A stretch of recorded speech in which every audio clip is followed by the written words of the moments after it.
Olá, meu nome é Paulo Cogos. Chegou a hora de gravar um vídeo a respeito dessa exposição nojenta, satânica, promovida pelo Banco Santander com dinheiro roubado do povo.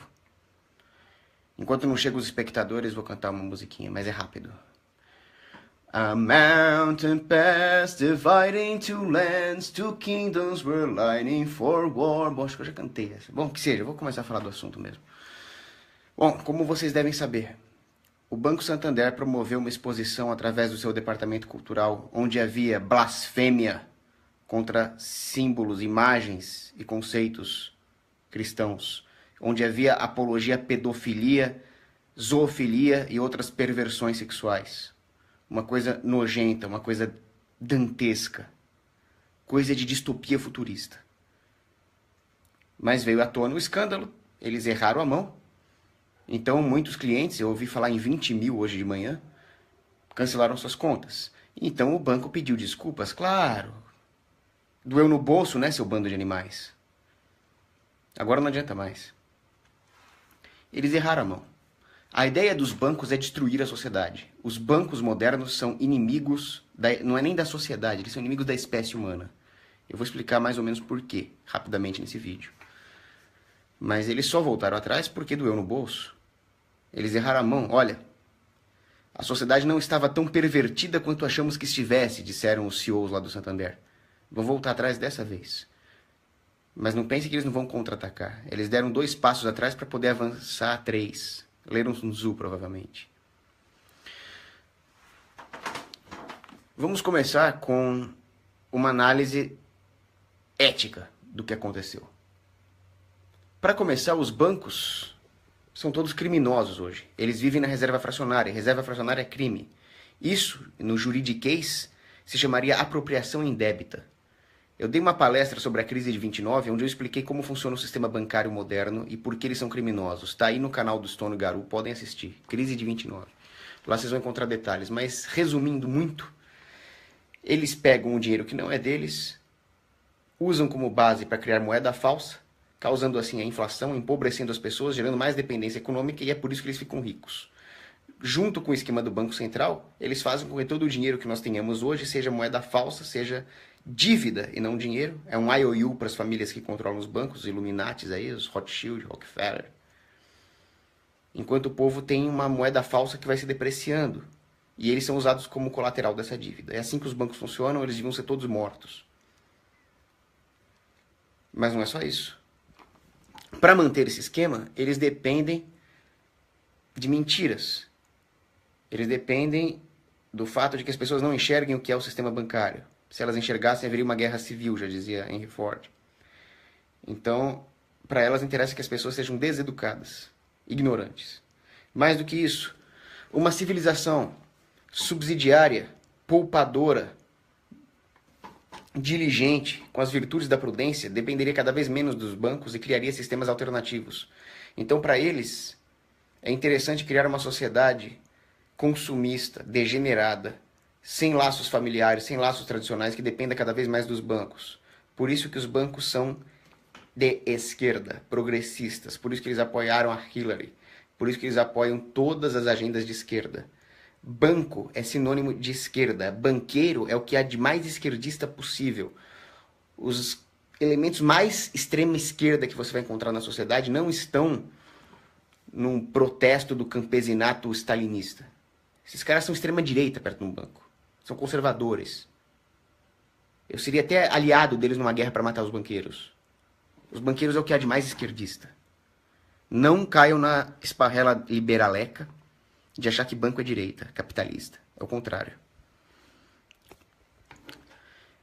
Segundo, além dos bancos serem intrinsecamente criminosos por serem intrinsecamente insolventes, eles estão o tempo inteiro insolventes, eles ainda patrocinaram essa exposição com dinheiro roubado, através da Lei Rouanet, da Lei de Incentivo à Cultura. O que é isso?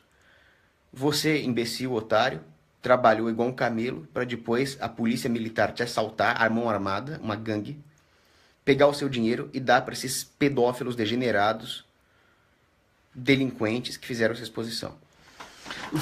Só um parênteses aqui. Você, seu policialzinho militar, maldito cachorrinho do sistema, você roubou um trabalhador honesto pra dar dinheiro pra pedófilo. Essa é a sua profissão. O dia que você estiver morrendo no seu leito de morte, fedendo, lembre-se disso antes de ir pro inferno. Bom, voltando.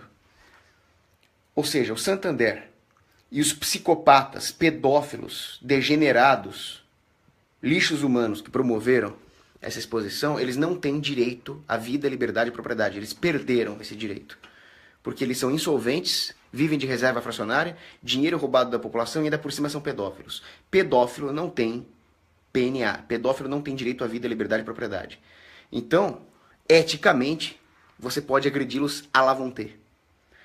A maneira certa de visitar essa exposição do Santander é montado num dragão. E o comentário certo a se fazer é Dracarys! Como faria Daenerys Targaryen. Imagina que louco, ela chega lá com o Drogon, né? Com aquela exposição maldita, cheia de pedofilia ali. Dracarys. Isso é lindo, né? Mas enfim. Vi vários youtubers comentando, desde o Rafael Lima, Alexandre Porto, até o Nando Moura. Cada um deles falou coisas certas e coisas absurdas. Eu vi gente, por exemplo, da direita defendendo a censura. Eu não vou mais analisar, o Santander tem que ser explodido mesmo. Os caras que fizeram a exposição tem que ser explodido pelos motivos que eu já falei. Mas vamos analisar agora sob o ponto de vista da ética libertária, que eu quero discorrer um pouco.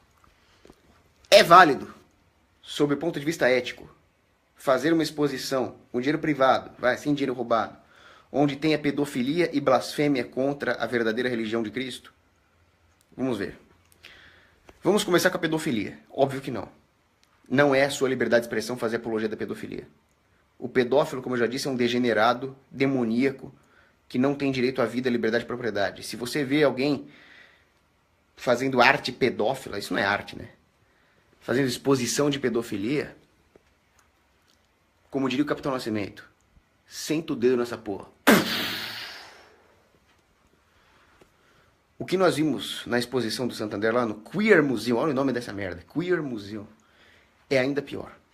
As criancinhas entravam lá dentro e havia uma sessão interativa, onde a criança vestia uma roupa do demônio e se tocavam simulando uma troca de sexo, que eles chamam de troca de gênero. Quer dizer, a mais baixa cena de pornografia infantil oficializada que você possa imaginar.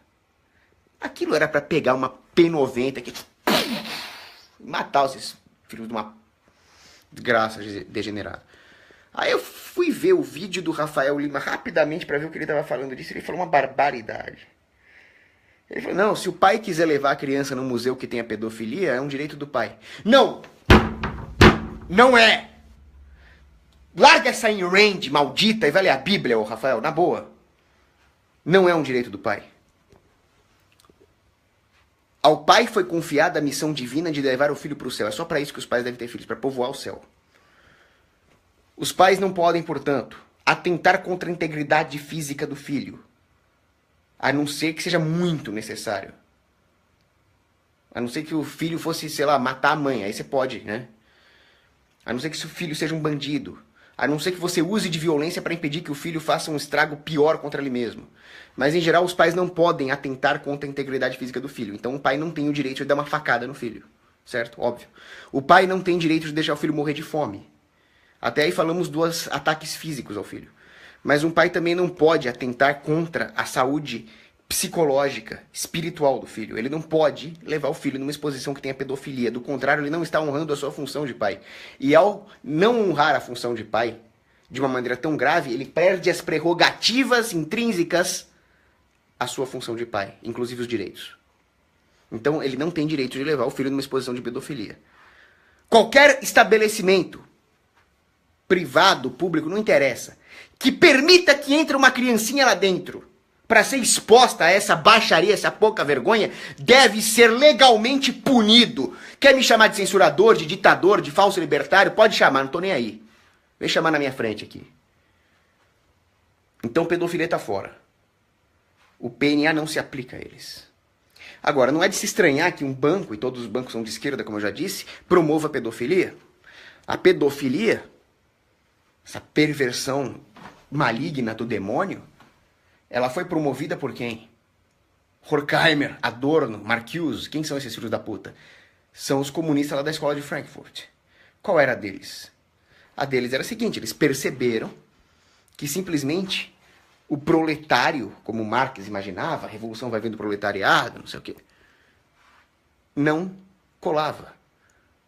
Porque a lei natural está impressa no coração de cada membro do proletário, até mesmo do Lumpenproletariat, que era o mais miserável de todos.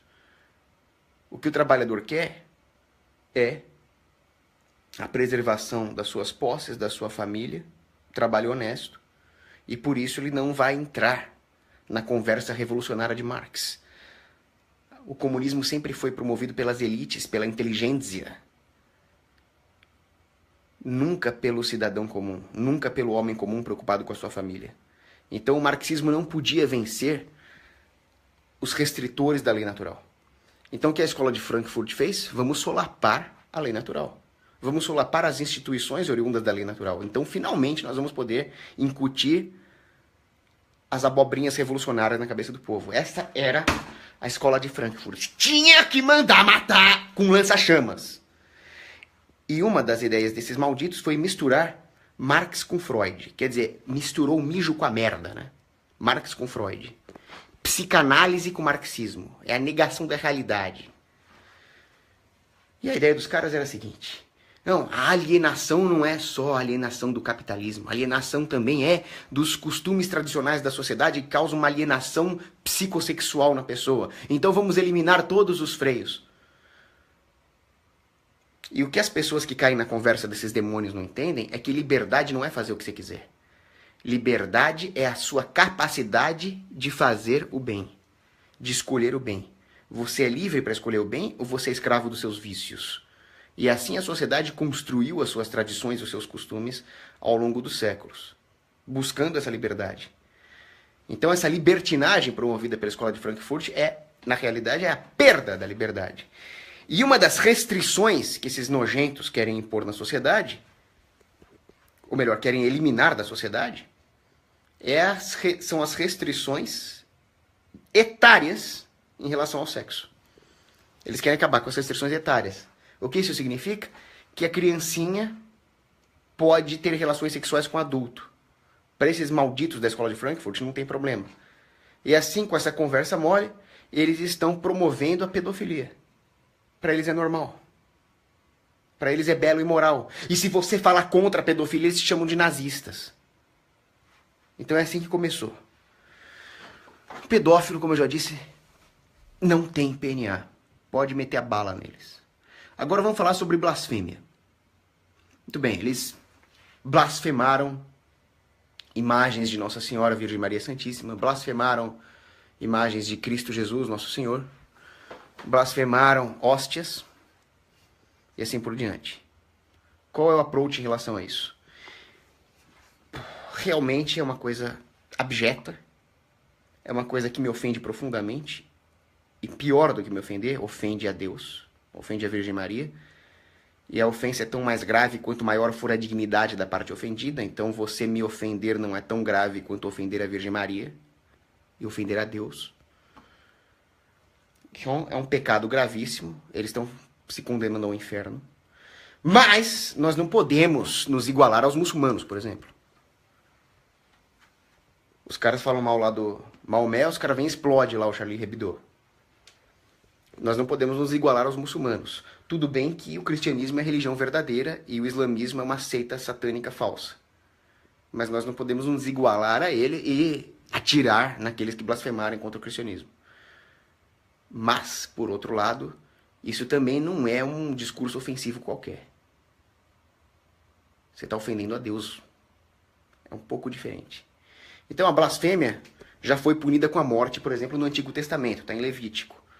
E tinha que ser punido com a morte mesmo, porque é a palavra de Deus. Só que era na Antiga Aliança.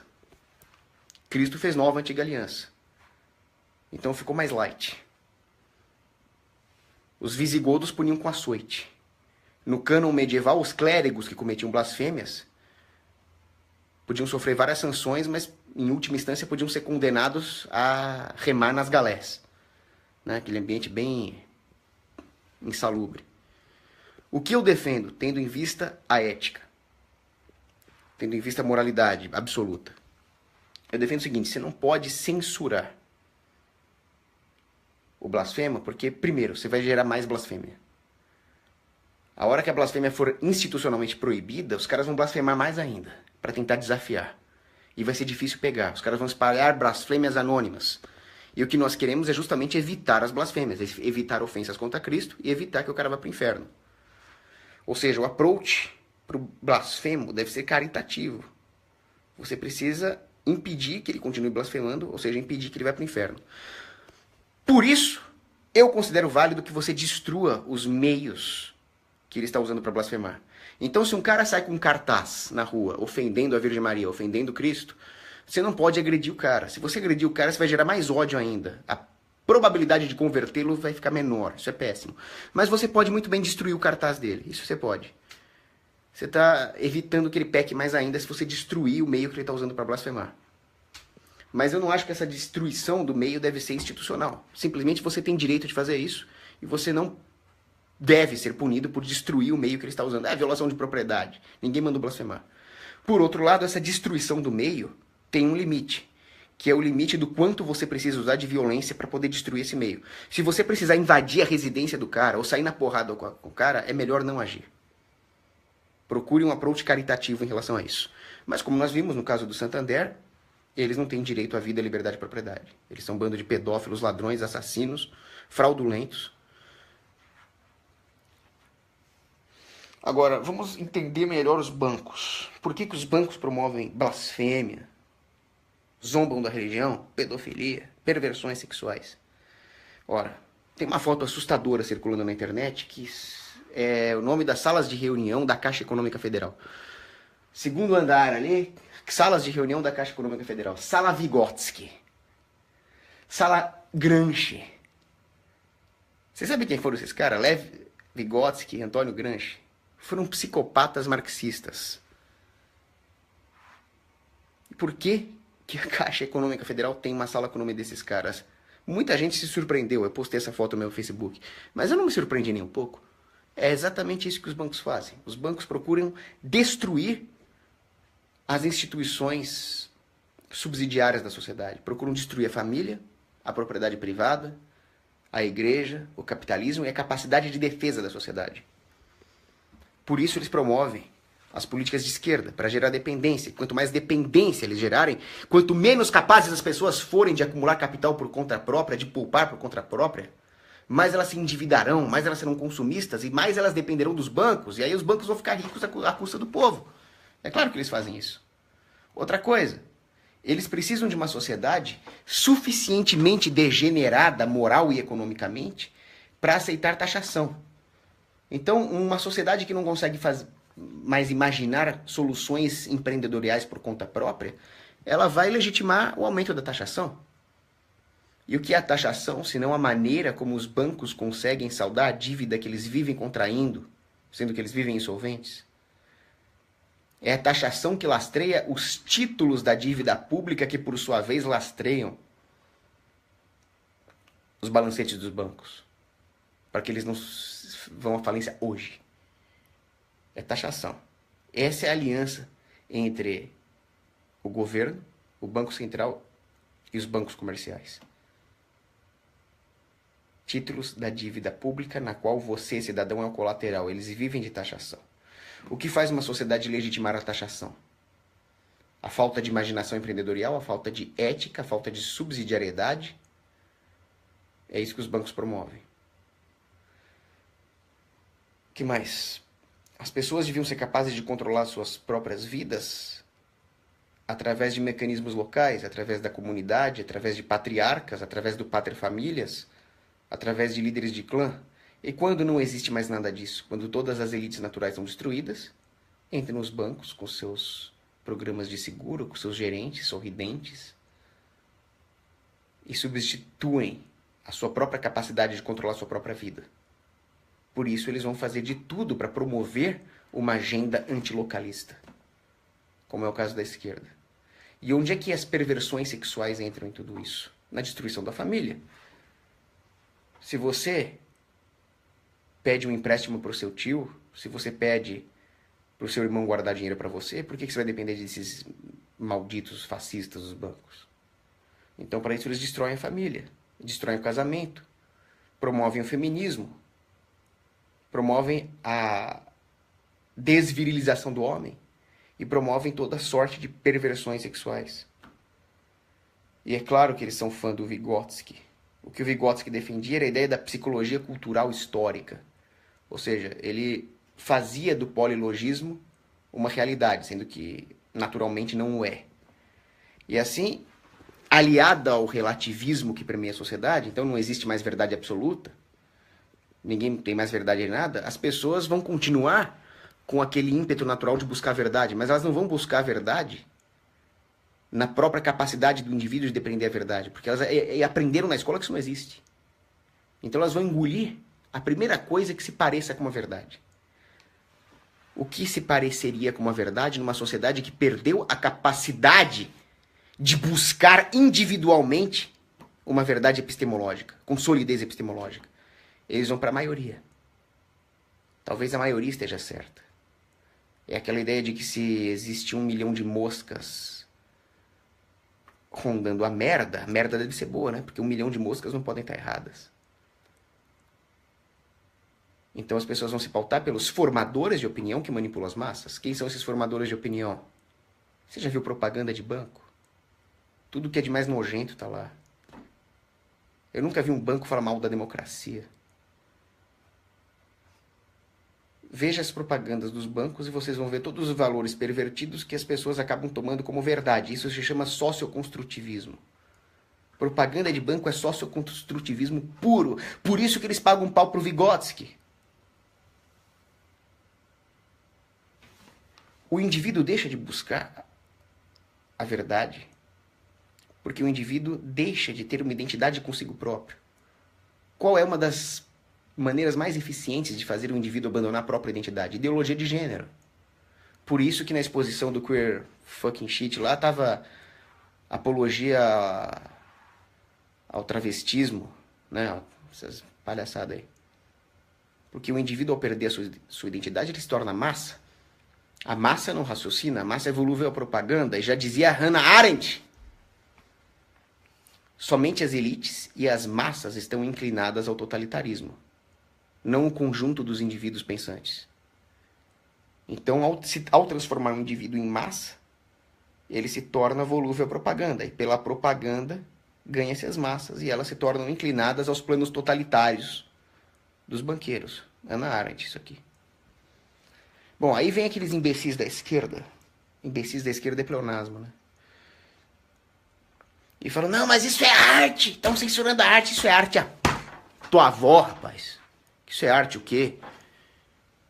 Não, mas é que a arte, ela serve para nos fazer... A arte tem que ter uma agenda, a arte tem que nos fazer pensar. Isso é total perversão dos conceitos. A arte não tem que te fazer pensar. Quem tem que te fazer pensar é a filosofia da arte. E se você aplicar a filosofia da arte a esta merda que estava no Queer Museum, você vai ver que isso não é arte. Assim como um mictório do Marcel Duchamp também não é arte.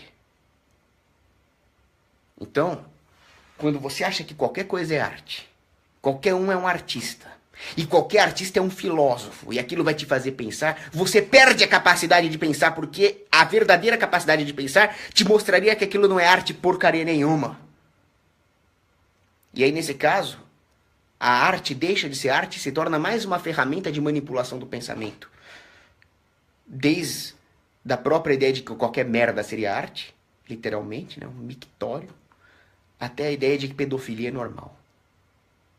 Aonde que pedofilia é normal? Seus lixos. Que vontade de dar um tiro de escopeta num cara que fala que pedofilia é normal, cara. Fala isso na minha frente, cara. Fala isso na minha frente. Fala que pedofilia é normal na minha frente. Vagabundo, comunista.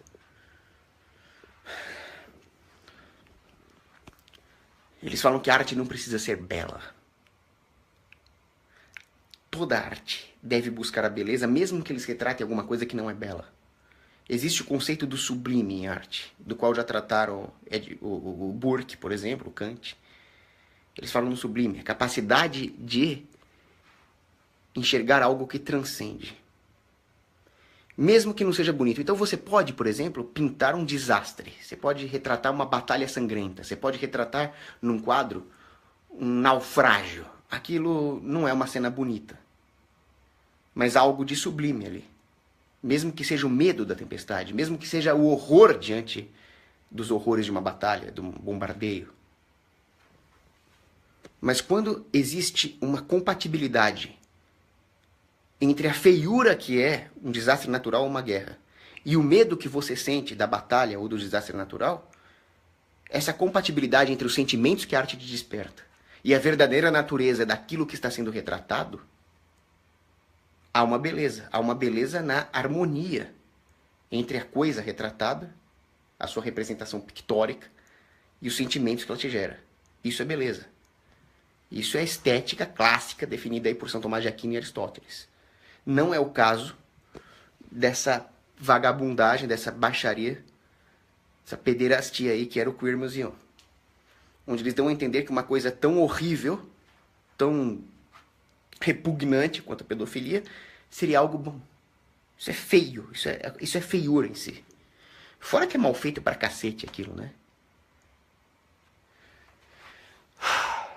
E o cara vem falar que aquilo é arte. O Roger Scruton, que é um dos maiores filósofos contemporâneos, ele... Caramba, minha perna. Ele já dizia muito bem o seguinte: a criatividade não é suficiente para fazer arte. Primeiro, você precisa de habilidade.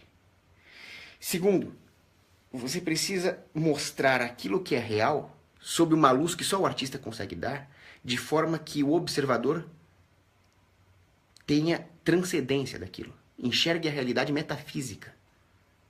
A arte é uma janela metafísica. Aí você pega essas merda de arte moderna, ou dessa porcaria que tava no Queer Museu, você não tem nem habilidade, nem transcendência. Só tem uma baixaria mesmo. Só tem o Michel Duchamp lá, que ele comprou um mictório e colocou lá e falou: isso aqui é arte. Vocês conseguem entender a inversão que está acontecendo? O mictório é onde as pessoas mijam. Mas aquele mictório que ele colocou ali e está dizendo que aquilo é arte, aquilo é um mijo na nossa cara. Tem um artigo sobre por que a arte se tornou feia. Um artigo muito bom escrito por um filósofo, Stephen Hicks.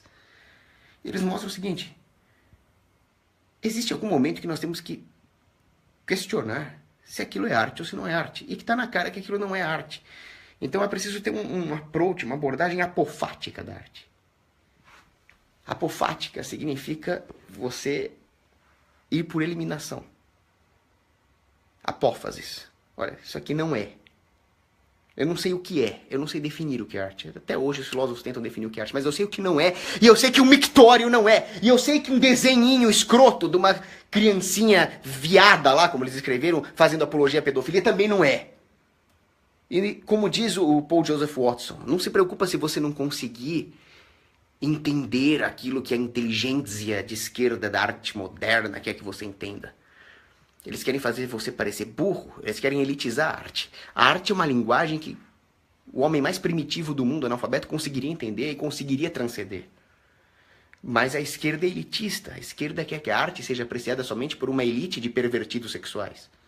Então eles vão dizer que você não consegue. Então o povo Joseph Watson falava: Don't worry if you can't get anything from modern art, because there is nothing to get. Arte moderna no sentido estilístico, porque existem pintores, artistas que vivem na atualidade e que são excelentes. Mas eles são anônimos, porque a imprensa não fala deles. A imprensa sempre promove o comunismo. Você vê, por exemplo, na Semana da Arte Moderna, lá em 1922, um monte de baixaria. Tinha caras ótimos, que eu nem me lembro o nome, para você ver também a minha falha, né? Mas eles foram ostracizados porque eles não eram comunistas. Porque eles não eram pervertidos. Quem é que foi elevado aos píncaros da glória ali? O Vitor Brecheret, que era um medíocre comunista. E assim vai. E assim Nós vamos perdendo a beleza, nós vamos perdendo a verdade, nós vamos perdendo a moralidade.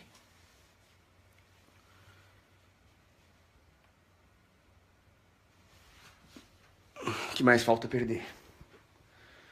Olha, vocês podem... Falta perder a vida, né? Que eles vão acabar nos matando. Mas aí, como diria William Wallace, né? They may take your lives, but they will never take your freedom. Vai ter batalha. Então, resumindo, o que eu vi? De um lado eu vi a esquerda grotesca, repulsiva, defendendo essa baixaria com o dinheiro roubado do povo. Aí eu vi a direita neocon defendendo a censura como se muçulmanos fôssemos. E aí eu vi os liberalecos falando que não tem problema se um pai levar uma criança a ver pedofilia desde que seja privado. É o libertinismo. Nós estamos realmente perdidos. Sabe por quê? Porque nós perdemos os parâmetros absolutos. Nós divorciamos a filosofia da teologia. E é para isso que nós temos que voltar. Voltem para São Boaventura. Nossa metafísica é Cristo. Só assim. Aliás, por falar nisso, deixa eu ver que horas são. São 3 da manhã. É hora do demônio. É hora que eles saem para zombar da Santíssima Trindade. Porque Cristo morreu na cruz às 3 da tarde. Então o demônio, para zombar, ele sai por aí às 3 da manhã. E agora são exatamente 3 da manhã. Então eu sugiro que vamos desligar isso aqui e vamos rezar. Glória ao Pai, ao Filho e ao Espírito Santo, como era no princípio, agora e sempre, por todos os séculos e séculos. Amém.